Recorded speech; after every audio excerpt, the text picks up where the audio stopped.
नमस्कार, मी अंकिता जाधव. समृद्ध महाराष्ट्राच्या या भागात आपलं स्वागत. राज्य सरकारनं राज्याच्या प्रगतीच्या दिशेने उचललेलं महत्त्वाचं पाऊल आणि त्याला अनुषंगून घेतलेल्या निर्णयांवर नजर टाकणार आहोत आजच्या या भागात. चला पाहूयात. मुंबईतील मध्यमवर्गीयांच्या घराचं स्वप्न साकार करण्यासाठी हे सरकार कटिबद्ध आहे, असं मुख्यमंत्री देवेंद्र फडणवीसांनी अधोरेखित केलंय. म्हाडाच्या मुंबई गृहनिर्माण व क्षेत्र विकास मंडळामार्फत राज्य शासनाच्या अत्यंत महत्वाकांक्षी बीडीडी चाळ पुनर्विकास प्रकल्पाची अंमलबजावणी केली जाते. या प्रकल्पांतर्गत नायगाव येथील बीडीडी चाळ पुनर्विकास प्रकल्पाचे डॉक्टर बाबासाहेब आंबेडकर बीडीडी संकुल असं नामकरण करण्यात आले. नायगाव बीडीडी चाळ पुनर्विकास प्रकल्पात 2 पुनर्वसन इमारतीत एकूण 20 टॉवर बांधण्यात येणार आहेत. यात पुनर्विकास प्रकल्पाच्या पहिल्या टप्प्याअंतर्गत पुनर्वसन इमारत क्रमांक 1 मधील एकूण 8 टॉवर्स पैकी 5 टॉवर्स मधील 864 सदनिकांचं वितरण मुख्यमंत्री देवेंद्र फडणवीस यांच्या हस्ते नुकतंच करण्यात आलं. निश्चितपणे भविष्यातही बीडीडी चाळीचं काम तर उत्तम पूर्ण करूच, सगळ्यांना त्या ठिकाणी राहण्याची चांगली व्यवस्था आपण करून देऊ. पण मुंबईमध्ये इतरही जे मध्यमवर्गीय मुंबईकर आहेत त्यांचंही घरांचं स्वप्न पूर्ण करण्याकरता आपलं सरकार हे कटिबद्ध आहे. आता बीडीडी चाळीत राहणारे आपले सगळे लोक टॉवर मध्ये राहणार आहेत आणि एक वेगळा आनंद आज त्यांच्या चेहऱ्यावर चाव्या घेताना पाहिला. कितीतरी वर्षाचं जे स्वप्न होतं ते आज त्याची स्वप्नपूर्ती होतीये. पुणे शहराच्या सार्वजनिक वाहतूक व्यवस्थेला बळकटी देणाऱ्या पुणे मेट्रो प्रकल्पाच्या प्रशासकीय मुख्यालय असलेल्या मेट्रो भवनचं उद्घाटन मुख्यमंत्री देवेंद्र फडणवीसांच्या हस्ते करण्यात आलं. यावेळी उपमुख्यमंत्री तथा पुण्याच्या पालकमंत्री सुनेत्रा पवारांसह मान्यवरांची उपस्थिती होती. पुणे मेट्रो प्रकल्पामुळे शहरातील सार्वजनिक वाहतूक व्यवस्थेला मोठी चालना मिळाली असून पुणेकरांनी मेट्रो सेवेला उत्स्फूर्त प्रतिसाद दिलाय. सध्या दररोज सुमारे 2.5 लाख प्रवासी मेट्रोचा प्रवास करतायत.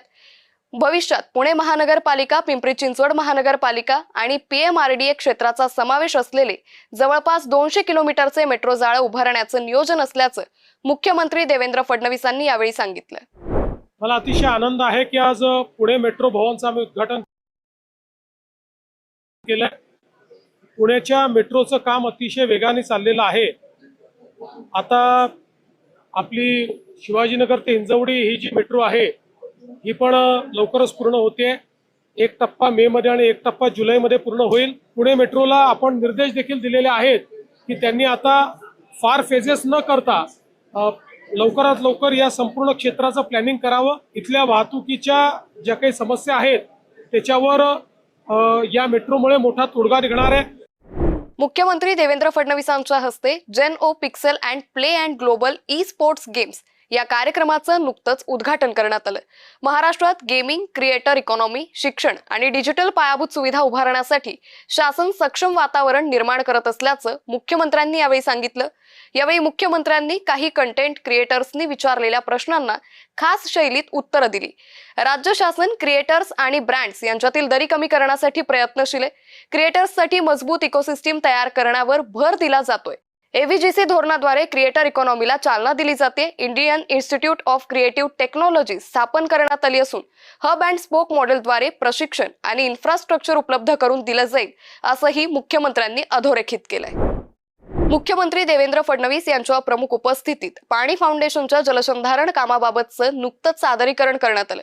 पाणी फाउंडेशननं महाराष्ट्राच्या जलसंधारण क्षेत्रात भरीव कामगिरी केली आहे. राज्य शासनासमवेत राज्याला बसणाऱ्या दुष्काळाची तीव्रता कमी करण्यात मदत केली आहे. यापुढेही फाउंडेशनच्या सहकार्यानं पाणीदार महाराष्ट्राचा संकल्प करण्याचं आवाहन मुख्यमंत्री फडणवीसांनी केलं.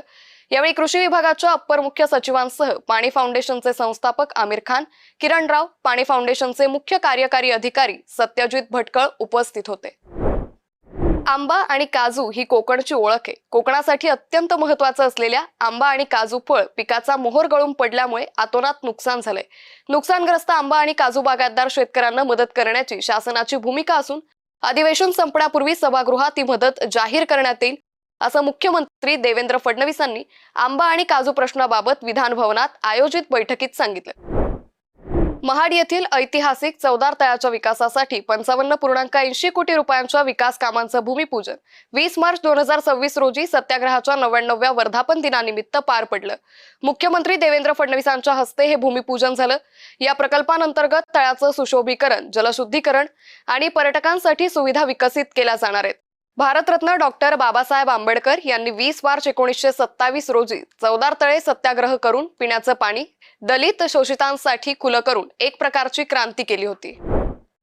स्वराज्य रक्षक धर्मवीर छत्रपती संभाजी महाराजांच्या 337व्या बलिदान स्मरण दिनानिमित्त त्यांच्या श्री क्षेत्र वढू बुद्रुक येथील समाधीस्थळी उपमुख्यमंत्री तथा जिल्ह्याच्या पालकमंत्री सुनेत्रा अजित पवार यांनी दर्शन घेतलं.